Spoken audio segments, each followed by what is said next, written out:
Selamat pagi Bapak Ibu dan Saudara yang kasih Tuhan. Kita bersyukur karena kita sudah memasuki akhir pekan. Mari kita mulai hari ini dengan membaca firman Tuhan di kitab 2 Samuel pasal yang ke-17. Berkatalah Ahitofel kepada Absalom, "Izinkanlah aku memilih 12.000 orang, maka aku akan bersiap dan mengejar Daud pada malam ini juga. Aku akan mendatangi dia selagi ia lesu dan lemah semangatnya dan mengejutkan dia. Seluruh rakyat yang ada bersama-sama dengan dia akan melarikan diri, maka aku dapat menewaskan raja sendiri. Demikianlah aku akan membawa pulang seluruh rakyat itu kepadamu, seperti seorang mempelai perempuan kembali kepada suaminya. Jadi, engkau mencari nyawa satu orang saja, sedang seluruh rakyat tetap selamat." Perkataan ini disetujui oleh Absalom dan oleh semua tua-tua Israel. Tetapi berkatalah Absalom, "Panggillah juga Husai, orang Arki itu, supaya kita mendengar apa yang hendak dikatakannya." Ketika Husai datang kepada Absalom, berkatalah Absalom kepadanya demikian, "Beginilah perkataan yang dikatakan Ahitofel. Apakah kita turut nasihatnya? Jika tidak, katakanlah." Lalu berkatalah Husai kepada Absalom, "Nasihat yang diberikan Ahitofel kali ini tidak baik." Kata Husai pula, "Engkau tahu bahwa ayahmu dan orang-orangnya adalah pahlawan, dan bahwa mereka sakit hati seperti beruang yang kehilangan anak di padang. Lagi pula ayahmu adalah seorang prajurit sejati. Ia tidak akan membiarkan rakyat tidur. Tentulah ia sekarang bersembunyi dalam salah satu lubang atau di salah satu tempat. Apabila pada penyerangan pertama beberapa orang tewas dan ada orang yang mendengar hal itu, maka orang akan berkata, 'Rakyat yang telah mengikuti Absalom sudah menderita kekalahan.' Maka seorang gagah perkasa sekalipun yang hatinya seperti hati singa akan tawar hati sama sekali. Sebab seluruh Israel tahu bahwa ayahmu itu seorang pahlawan, dan orang-orang yang bersama-sama dia adalah orang gagah perkasa. Sebab itu kunasihatkan, suruhlah seluruh Israel dari Dan sampai Beersheba berkumpul kepadamu, seperti pasir di tepi laut banyaknya, dan engkau sendiri juga harus turut bertempur. Apabila kita mendatangi dia di salah satu tempat di mana ia terdapat, maka kita akan menyergapnya seperti embun jatuh ke bumi, sehingga tidak ada yang lolos, baik dia maupun orang-orang yang menyertainya. Dan jika ia mengundurkan diri ke suatu kota, maka seluruh Israel akan mengikat kota itu dengan tali, dan kita akan menyeretnya sampai ke sungai, hingga batu kecil pun tidak dapat terdapat lagi di sana." Lalu berkatalah Absalom dan setiap orang Israel, "Nasihat Husai orang Arki itu lebih baik daripada nasihat Ahitofel, sebab Tuhan telah memutuskan bahwa nasihat Ahitofel yang baik itu digagalkan dengan maksud supaya Tuhan mendatangkan celaka kepada Absalom." Sesudah itu berkatalah Husai kepada Zadok dan kepada Abiatar, imam-imam itu, "Ini dan itu dinasihatkan Ahitofel kepada Absalom dan kepada para tua-tua Israel. Tetapi ini dan itu kunasihatkan.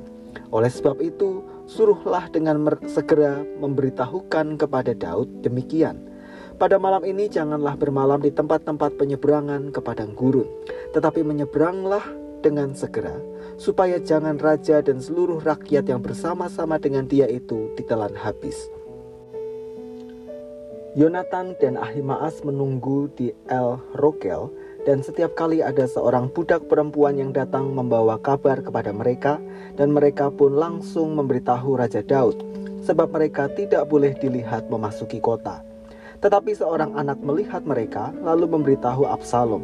Jadi pergilah keduanya dengan segera, dan sampailah mereka ke rumah seseorang di Bahurim yang mempunyai sumur di halamannya. Maka turunlah mereka ke dalamnya. Kemudian perempuan itu mengambil kain tudungan, membentangkannya di atas mulut sumur itu, dan menaburkan butir-butir gandum di atasnya, sehingga tidak kelihatan apa-apa. Sampailah orang-orang Absalom kepada perempuan itu di rumahnya, lalu bertanya, "Di manakah Ahimaas dan Yonatan?" Jawab perempuan itu kepada mereka, "Mereka telah menyeberangi sungai itu." Kemudian mereka mencari, tetapi tidak mendapatnya. Lalu pulanglah mereka ke Yerusalem. Setelah orang-orang itu pergi, keluarlah keduanya dari sumur, lalu pergi memberitahu Raja Daud. Kata mereka kepada Daud, "Bersiaplah dan seberangilah dengan segera sungai ini, sebab ini dan itu dinasihatkan Ahitofel terhadap kamu. Lalu bersiaplah Daud dan seluruh rakyat yang bersama-sama dengan dia, dan mereka menyeberangi sungai Yordan. Pada waktu fajar tidak ada seorang pun yang ketinggalan, yang tidak menyeberangi sungai Yordan. Ketika dilihat Ahitofel bahwa nasihatnya tidak dipedulikan, dipasangnyalah pelana keledainya, lalu berangkatlah ia ke rumahnya, ke kotanya. Ia mengatur urusan rumah tangganya, kemudian menggantung diri. Demikianlah ia mati, lalu ia dikuburkan dalam kuburan ayahnya. Maka sampailah Daud ke Mahanaim ketika Absalom menyeberangi sungai Yordan dan seluruh orang Israel yang menyertainya. Absalom telah mengangkat Amasa menggantikan Yoab untuk mengepalai tentara. Amasa adalah anak seorang yang bernama Yitra, seorang Ismail yang telah memperistri Abigail binti Nahas, saudara perempuan Zeruya, ibu Yoab. Lalu orang Israel dan Absalom berkemah di tanah Gilead. Ketika Daud tiba di Mahanaim, maka Sobi bin Nahas dari Raba, kota Bani Amon, dan Makir bin Amiel dari Lo Debar, dan Barzilai, orang Gilead dari Rogelim membawa tempat tidur, pasu, periuk belanga, juga gandum, jelai, tepung, bertih gandum, kacang babi, kacang merah besar, kacang merah kecil, madu, dadih, kambing domba, dan keju lembu bagi Daud dan bagi rakyat yang bersama-sama dengan dia untuk dimakan. Sebab kata mereka, rakyat ini tentu telah menjadi lapar, lelah, dan haus di padang gurun. Seperti yang direncanakan Daud, Husai yang berpura-pura berpihak kepada Absalom berhasil mendapatkan hati Absalom. Ketika Ahitofel memberikan nasihat yang baik, Absalom mencari Husai untuk meminta pendapat. Dan sesuai dengan apa yang direncanakan sejak awal, Husai menggagalkan nasihat Ahitofel. Ketika diutus anak-anak para imam untuk memberitahukan kabar kepada Daud, Yonatan dan Ahamaas nyaris ketahuan. Tetapi lagi-lagi penyertaan Tuhan membuat mereka lolos.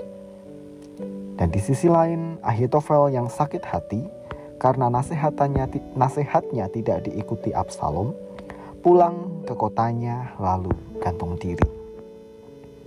Saudara yang kasih Tuhan, dari bacaan firman Tuhan hari ini kita bisa belajar bahwa Tuhan memastikan orang-orang yang ia perkenan terlepas dari mara bahaya. Absalom ingin membunuh Daud, ayahnya sendiri. Tetapi Daud yang adalah raja pilihan Tuhan dilindungi dari rencana itu. Dan penggagalan rencana Ahitofel adalah bagian dari rancangan Tuhan. Semua itu terjadi karena Daud sungguh-sungguh percaya akan karya Tuhan dalam hidupnya. Namun demikian, kisah di atas juga perlu kita pahami secara bijak, yaitu di tengah persoalan yang sedang kita hadapi, Tuhan masih terus berkarya untuk mewujudkan rencananya bagi kita. Artinya, kita bisa melihat di satu sisi, kita melihat Tuhan mengizinkan kita mengalami pergumulan sebagaimana Daud masih dalam pengejaran oleh Absalom. Tetapi di sisi yang lain, meskipun dikejar-kejar, Daud tetap dilepaskan dari jerat maut. Maka mari, seberat dan sesulit apapun persoalan pergumulan yang kita hadapi, mari kita belajar hadapi itu semua dengan tetap berjalan bersama dan di dalam Tuhan. Mari kita berdoa. Terima kasih Tuhan untuk firman yang menguatkan kami pada pagi hari ini. Tolong kami agar kami tetap setia pada iman kami kepada Tuhan, agar di tengah peristiwa apapun, persoalan pergumulan yang Tuhan izinkan terjadi, hati kami tetap terarah pada pertolongan Tuhan. Kami menyerahkan aktivitas kami sepanjang hari ini, mohon Tuhan menyertai dan memberkati kami. Di dalam nama Tuhan kami Yesus Kristus, kami berdoa. Amin.